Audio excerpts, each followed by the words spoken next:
Hello అండి, నేను doctor Naini, consultant at 49 fertility centre, Karimnagar branch.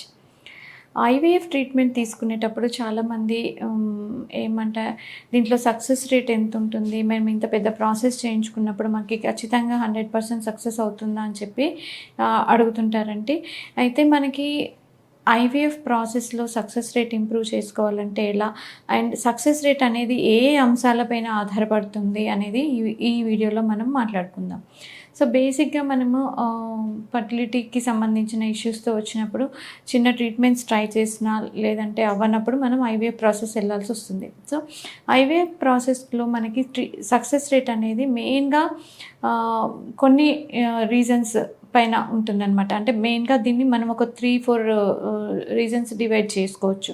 First ఏంటంటే పేషెంట్కి సంబంధించిన ఫ్యాక్టర్స్, సెకండ్ ఏంటంటే లైఫ్ స్టైల్కి సంబంధించిన ఫ్యాక్టర్స్, థర్డ్ ఏంటంటే మనం ట్రీట్మెంట్కి సంబంధించిన ఫ్యాక్టర్స్, ఫోర్త్ ఏంటంటే మనం ప్రాసెస్ చేయించుకునే హాస్పిటల్ ల్యాబ్ కండిషన్స్.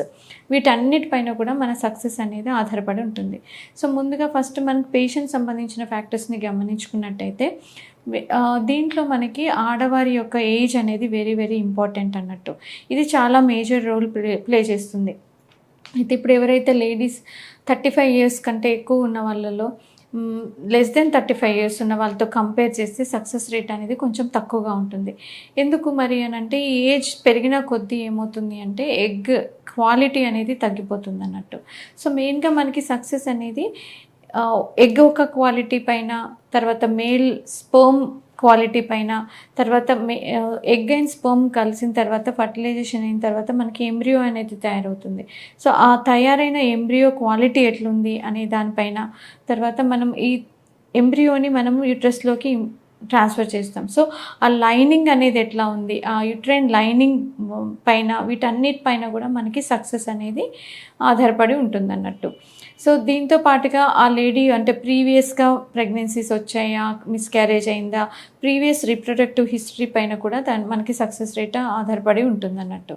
ఇకపోతే లైఫ్ స్టైల్కి సంబంధించిన ఫ్యాక్టర్స్ని గమనిస్తే వాళ్ళ హెల్త్ కండిషన్ పైన, వాళ్ళు తీసుకునే ఆహార పదార్థాలు అండ్ వాళ్ళ అలవాట్ల పైన, అంటే స్మోకింగ్ కానీ, ఆల్కహాల్ కానీ, ఇలాంటి ఏమన్నా డ్రగ్స్ ఇంటేక్ అట్లాంటివి ఏమన్నా అలవాట్లు ఉన్నాయా, వాళ్ళ వెయిట్ అంటే ఓవర్ వెయిట్ ఉన్నారా, వీటన్నిటిపైన కూడా మన సక్సెస్ రేట్ అనేది డిపెండ్ అయి ఉంటుంది. ఇకపోతే మన ట్రీట్మెంట్ ఫ్యాక్టర్స్ విషయానికి వస్తే, అంటే మీకు ఏ రకమైన ప్రాబ్లం ఉంది, ఎలాంటి ఇష్యూస్తో మీరు ఐవీఎఫ్ ట్రీట్మెంట్ తీసుకోవాల్సి వస్తుంది అన్న దానిపైన ఈ ట్రీట్మెంట్ ప్రోటోకాల్ అనేది మీ డాక్టర్ డిసైడ్ చేస్తారు. సో మీకు ఎలాంటి ప్రోటోకాల్ యూస్ చేస్తున్నారు, ఏ రకమైన ఇంజెక్షన్స్ ఇస్తున్నారు, ఇంజెక్షన్స్ యొక్క క్వాలిటీ ఎట్లా ఉంది, మీరు టైం ప్రకారం ఇంజెక్షన్స్ అనేది తీసుకుంటున్నారా లేదా, అండ్ మీరు ఇంజెక్షన్స్ తీసుకునేటప్పుడు దాని కోల్డ్ చైన్ అంటే టెంపరేచర్ అది కరెక్ట్గా మెయింటైన్ అవుతుందా. కొంతమంది ఏంటంటే ఇంజెక్షన్స్ హాస్పిటల్లో కాకుండా ఇంటికి తీసుకెళ్ళి తీసుకోవడం జరుగుతుంది. సో అలా తీసుకెళ్ళినప్పుడు ఆ డ్రగ్ యొక్క టెంపరేచర్ అనేది మెయింటైన్ అవ్వడం చాలా చాలా ఇంపార్టెంట్ అన్నట్టు. తర్వాత టైం ప్రకారం ఆ ఇంజెక్షన్స్ తీసుకోవడం, లేదా ముఖ్యంగా ఒక ఎగ్ పికప్ చేసే ముందు మనము ఒక ట్రిగ్గర్ ఇంజెక్షన్ అనేది ఇస్తామన్నమాట. సో ఆ ఇంజెక్షన్ అనేది కరెక్ట్ టైంకి తీసుకున్నారా లేదా, ఇవన్నీ కూడా మన సక్సెస్ పైన ఎఫెక్ట్ ఉంటుంది అన్నట్టు.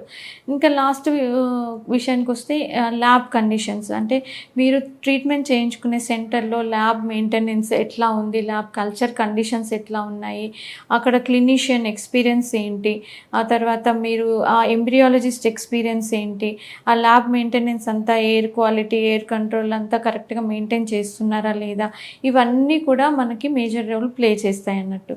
So patient factors, lab factors, treatment factors ఇవన్నీ కలుపుకుంటేనే సక్సెస్ రేట్ పైన మనకి బెస్ట్ సక్సెస్, అంటే అన్ని పారామీటర్స్ని మనం ఆప్టిమైజ్ చేసుకుంటేనే మంచి సక్సెస్ రేట్ని ఇవ్వగలం అనమాట.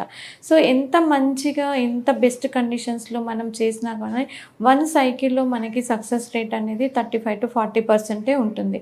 సో మనం ఎప్పుడైనా ట్రీట్మెంట్ తీసుకోవాల్సి వచ్చినప్పుడు, అంటే ఒకసారి కంటే ఎక్కువసార్లు కూడా ఈ ప్రాసెస్ చేయించుకోవాల్సిన అవసరం ఉండొచ్చు అనేది కూడా గమనించుకోవాలన్నమాట. సో మీ విషయంలో మీ సక్సెస్ రేట్ ఇంప్రూవ్ చేసుకోవాలంటే ఎలాంటి జాగ్రత్తలు తీసుకోవాలి అనేది మీ డాక్టర్తో కన్సల్ట్ చేసి మీరు ఆ విధంగా మీరు ప్రొసీడ్ అవ్వాల్సి ఉంటుందన్నమాట. Thank you.